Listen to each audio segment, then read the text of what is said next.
तो यहाँ पर पहला प्रश्न है, किस संवैधानिक अधिनियम में मतदान करने की आयु घटाकर 21 वर्ष से 18 वर्ष कर दी गई थी? तो इसका आंसर क्या हो जाएगा? ऑप्शन बी हो जाएगा 61वां संशोधन अधिनियम के द्वारा। तो देखिए, भारतीय संविधान में जो 61वां संविधान संशोधन किया गया था 1989 में, तो इसके द्वारा मतदान करने की आयु को 21 वर्ष से घटाकर 18 वर्ष किया गया था, तो याद रखना है। इसके बाद अगला क्वेश्चन है, भारतीय नागरिकता किसके द्वारा दी जाती है? तो देखिए, भारतीय नागरिकता दी जाती है केंद्रीय गृह मंत्रालय के द्वारा, तो इसका आंसर सी हो जाएगा। देखिए, भारतीय नागरिकता अधिनियम 1955 के प्रावधानों के अनुसार शर्तों और प्रतिक्रियाओं के अनुपालन के तहत प्रदान की जाती है। किसके द्वारा प्रदान की जाती है? केंद्रीय गृह मंत्रालय के द्वारा। इसके बाद क्वेश्चन नंबर 3 है, निजता का अधिकार किसके अधीन आता है? तो देखिए, जो भारतीय संविधान में निजता का अधिकार दिया गया है, तो ये किस अनुच्छेद में है? तो इसका आंसर ऑप्शन सी हो जाएगा, अनुच्छेद 21 में। देखिए, भारतीय संविधान के अनुच्छेद 21 में निजता का अधिकार दिया गया है, यानी कि अनुच्छेद 21 के तहत प्राण और दैहिक स्वतंत्रता का संरक्षण प्रदान किया गया है। इसके बाद नेक्स्ट क्वेश्चन है, भारतीय संविधान के किस अनुच्छेद में विधि के समक्ष समानता का अधिकार दिया गया है? तो देखिए, विधि के समक्ष समानता का अधिकार किस अनुच्छेद में दिया गया है? तो इसका आंसर ऑप्शन बी हो जाएगा, अनुच्छेद 14 में। तो भारतीय संविधान के आर्टिकल 14 के अनुसार विधि के समक्ष समानता का अधिकार दिया गया है। इसके बाद क्वेश्चन नंबर 5 है, भारतीय संविधान में कितने मौलिक कर्तव्य उल्लिखित हैं? तो देखिए, भारतीय संविधान में मौलिक कर्तव्यों की संख्या कितनी है? तो 11 है, तो इसका आंसर ऑप्शन डी हो जाएगा। देखिए, मौलिक कर्तव्यों की बात करें तो भारतीय नागरिकों को जो मौलिक कर्तव्य यानी कि मूल कर्तव्य दिए गए हैं, तो इन्हें 1976 में सरकार द्वारा गठित स्वर्ण सिंह समिति की सिफारिशों पर जोड़ा गया था। इन्हें 42वें संविधान संशोधन के द्वारा संविधान में जोड़ा गया था। देखिए, शुरुआत में यानी कि मूल रूप में मूल कर्तव्यों की संख्या 10 थी, लेकिन सन 2002 में 86वें संविधान संशोधन के द्वारा इनकी संख्या बढ़ाकर 11 कर दी गई थी। तो वर्तमान में मौलिक कर्तव्यों की संख्या कितनी है? तो 11 है। इसके बाद क्वेश्चन नंबर 6 है, भारतीय संविधान के कौन से भाग में मौलिक अधिकारों पर चर्चा की गई है?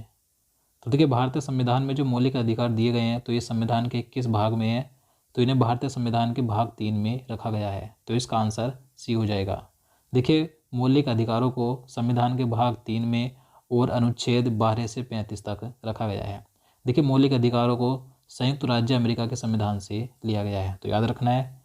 इसके बाद नेक्स्ट क्वेश्चन है, भारतीय संविधान के अनुसार संपत्ति का अधिकार कैसा अधिकार है?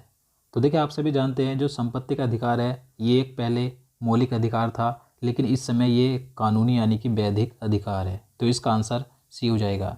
देखिए, संपत्ति के अधिकार को 1978 में 44वें संविधान संशोधन के द्वारा मौलिक अधिकार यानी कि अनुच्छेद 31 की सूची से हटाकर अनुच्छेद 300A के अंतर्गत कानूनी अधिकार बनाया गया था। तो जो संपत्ति का अधिकार है, ये कानूनी अधिकार है, जिसे कि अनुच्छेद 300 के ए में रखा गया है। पहले ये मौलिक अधिकार था, लेकिन 44वें संविधान संशोधन के द्वारा इसे अनुच्छेद 31 से हटाकर अनुच्छेद 300 के ए में रखा गया, तो याद रखना है। क्वेश्चन नंबर 8 है, निम्नलिखित में से कौन सा मूल अधिकार नहीं है? तो देखिए, इन चारों ऑप्शन में से बताना है कि इनमें से कौन सा मूल अधिकार यानी कि मौलिक अधिकार नहीं है। तो इसका आंसर बी हो जाएगा, संपत्ति का अधिकार। संपत्ति का अधिकार ये कानूनी अधिकार है। अब देखिए, जान लेते हैं कि जो भारतीय संविधान में 6 मौलिक अधिकार दिए गए हैं, तो कौन कौन से हैं। तो यहाँ पर सबसे पहले बात करें, देखिए, समानता का अधिकार ये मौलिक अधिकार है, जिसे कि अनुच्छेद 14 से 18 तक रखा गया है। दूसरा, स्वतंत्रता का अधिकार है, जो कि अनुच्छेद 19 से 22 तक हैं। इसके बाद तीसरे, शोषण के खिलाफ अधिकार, जो कि अनुच्छेद 23 से 24 तक रखे गए हैं। फिर धर्म की स्वतंत्रता का अधिकार अनुच्छेद 25 से 28 तक है। सांस्कृतिक और शैक्षिक अधिकार ये अनुच्छेद 29 से 30 तक हैं। और संवैधानिक उपचार का अधिकार ये अनुच्छेद 32 से 35 तक है। तो भारतीय संविधान में 6 मौलिक अधिकार दिए गए हैं, इन 6 के बारे में मैंने यहाँ पर बता दिया है। इसके बाद नेक्स्ट क्वेश्चन है, शिक्षा का अधिकार एक मौलिक अधिकार कब बना था? तो देखिए, शिक्षा का अधिकार ये एक मौलिक अधिकार है, तो इसे 1 अप्रैल 2010 को मौलिक अधिकार बनाया गया था, तो इसका आंसर बी हो जाएगा। देखिए, शिक्षा के अधिकार को 86वें संविधान अधिनियम सन 2002 के द्वारा अनुच्छेद 21 के कै में जोड़कर शिक्षा को मौलिक अधिकार बना दिया गया था। देखिए, इसके द्वारा राज्य सरकार को यह कर्तव्य दिया गया है कि वह 6 वर्ष से 14 वर्ष की आयु तक के सभी बच्चों को निःशुल्क और अनिवार्य शिक्षा प्रदान करेगा। तो शिक्षा का अधिकार मौलिक अधिकार कब बना था? 2002 में 86वें संविधान अधिनियम के द्वारा। इसके बाद अगला क्वेश्चन है, भारत के संविधान में संवैधानिक उपचार का अधिकार किस अनुच्छेद में दिया गया है? तो देखिए महत्वपूर्ण प्रश्न है, तो इसका आंसर ऑप्शन सी हो जाएगा, अनुच्छेद 32 में। तो देखिए भारतीय संविधान का जो अनुच्छेद 32 है, इसमें संवैधानिक उपचार का अधिकार दिया गया है, यानी कि जो भारतीय नागरिकों को मौलिक अधिकार दिए गए हैं तो उनके संरक्षण का अधिकार किस अनुच्छेद में है? अनुच्छेद 32 में। और देखिए अनुच्छेद 32 के तहत भारत का प्रत्येक नागरिक मौलिक अधिकारों के संरक्षण के लिए सर्वोच्च न्यायालय जा सकता है, और अनुच्छेद 226 के तहत उच्च न्यायालय जा सकता है, यानी कि अनुच्छेद 32 के तहत सर्वोच्च न्यायालय में रिट जारी कर सकता है और अनुच्छेद 226 के तहत उच्च न्यायालय में रिट जारी कर सकते हैं। देखिए डॉक्टर भीमराव अंबेडकर ने अनुच्छेद 32 को भारतीय संविधान की आत्मा और हृदय कहा था। तो ये अनुच्छेद 32 महत्वपूर्ण है क्योंकि ये मौलिक अधिकारों को संरक्षण प्रदान करता है। इसके बाद नेक्स्ट क्वेश्चन है, लोकसभा का कार्यकाल कितनी बार 6 वर्ष तक बढ़ाया गया था? तो देखिए लोकसभा का कार्यकाल सामान्यतः 5 वर्ष का होता है, लेकिन एक बार लोकसभा का कार्यकाल 6 वर्ष तक बढ़ाया गया था। तो इसका आंसर ए हो जाएगा, एक बार। अब देखिए कब? तो 1975 में जब इंदिरा गांधी ने भारत में आपातकाल लगाया था तो उस समय लोकसभा का कार्यकाल 5 वर्ष से बढ़ाकर 6 वर्ष किया गया था, तो याद रखना है। इसके बाद अगला क्वेश्चन है, वित्त आयोग का कार्यकाल कितने वर्ष का होता है? तो देखिए वित्त आयोग का कार्यकाल होता है 5 वर्ष का, तो इसका आंसर बी हो जाएगा।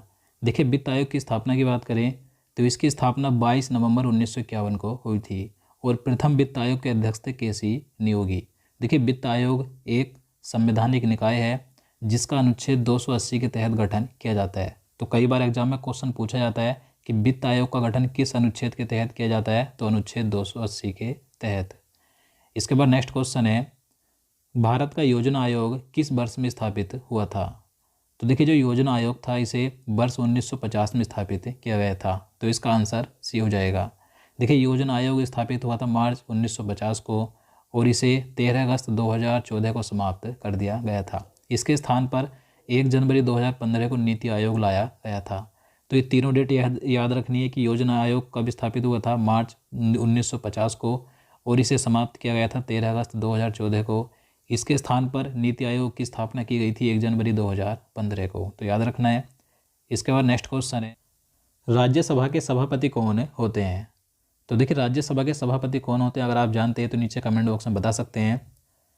तो इसका आंसर क्या हो जाएगा? ऑप्शन सी हो जाएगा, भारत के उपराष्ट्रपति।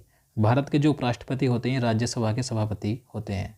तो देखिए राज्यसभा के प्रथम सभापति कौन थे? तो डॉक्टर एस राधा कृष्णन थे, यानी कि भारत के प्रथम उपराष्ट्रपति थे डॉक्टर एस राधा कृष्णन।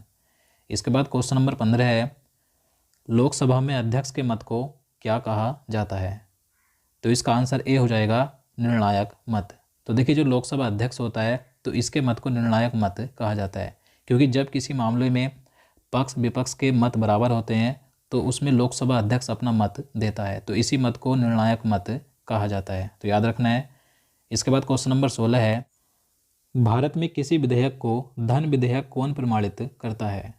तो देखिए कोई विधेयक धन विधेयक है या नहीं, तो इसे कौन तय करता है, कौन प्रमाणित करता है?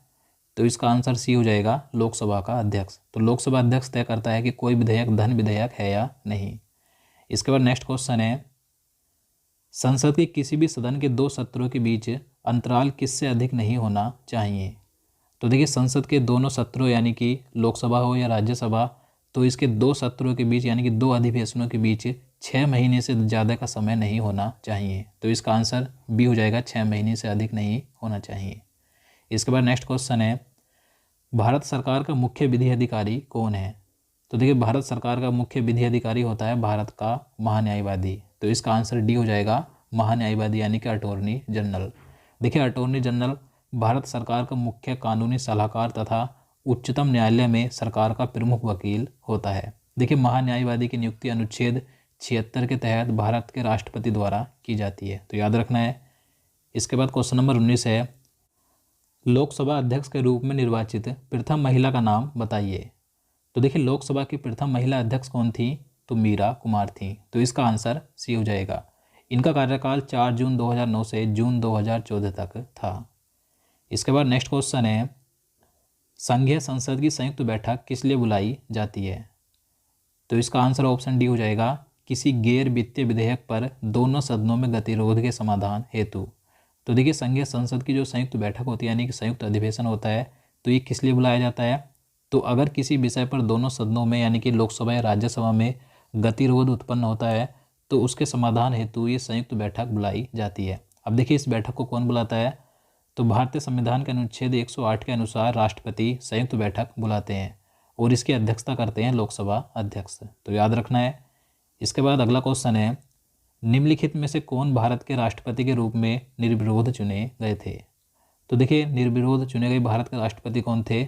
आप सभी जानते हैं, नीलम संजीव रेड्डी थे। तो इसका आंसर बी हो जाएगा। इनका कार्यकाल 25 जुलाई 1977 से 25 जुलाई 1982 तक था। इसके बाद अगला क्वेश्चन है, संसद की लोक लेखा समिति का अध्यक्ष नियुक्त किया जाता है। तो देखिए जो संसद की लोक लेखा समिति होती है तो इसका अध्यक्ष लोकसभा के अध्यक्ष द्वारा नियुक्त किया जाता है। तो इसका आंसर ए हो जाएगा। देखिए इस लोक लेखा समिति में कुल 22 सदस्य होते हैं जिसमें से 15 लोकसभा से और 7 राज्यसभा से चुने जाते हैं। और देखिए ये जो लोक लेखा समिति होती है ये भारत सरकार के खर्चों की लेखा परीक्षा करती है। इसके बाद नेक्स्ट क्वेश्चन है, भारत की 22 भाषाओं का उल्लेख किस अनुसूची में मिलता है? तो देखिए भारतीय संविधान में जो 22 भाषाएं हैं तो इनका उल्लेख किस अनुसूची में किया गया है? तो इसका आंसर बी हो जाएगा 8वीं अनुसूची में। तो भारतीय संविधान की 8वीं अनुसूची में 22 भाषाओं को रखा गया है। इसके बाद अगला क्वेश्चन है, किस संविधान संशोधन के द्वारा दिल्ली को राष्ट्रीय राजधानी का दर्जा दिया गया था? तो देखिए महत्वपूर्ण प्रश्न है। तो इसका आंसर सी हो जाएगा 69वें संविधान संशोधन के द्वारा। तो देखिए जो 69वां संविधान संशोधन हुआ था 1991 में, तो इसके द्वारा दिल्ली को राष्ट्रीय राजधानी का दर्जा दिया गया था। और देखिए इसी के साथ दिल्ली केंद्र शासित प्रदेश के लिए विधानसभा और मंत्री परिषद का उपबंध भी किया गया था। तो भारत की राजधानी दिल्ली को राष्ट्रीय राजधानी का दर्जा किस संशोधन के द्वारा दिया गया था? तो 69वें संविधान संशोधन के द्वारा 1991 में। इसके बाद नेक्स्ट क्वेश्चन है, राज्यसभा के 1/3 सदस्यों के निवृत्त होने की अवधि क्या है? तो देखिए मैंने आपको पहले कई बार बताया है कि जो राज्यसभा है ये एक स्थायी सदन है, ये कभी भी भंग नहीं होती है, कभी भी विघटित नहीं होती है, क्योंकि इसके जो 1/3 सदस्य होते हैं वे प्रत्येक 2 वर्ष में सेवानिवृत्त होते हैं और नए सदस्य चुने जाते हैं। तो इस प्रकार से राज्यसभा कभी भी भंग नहीं होती।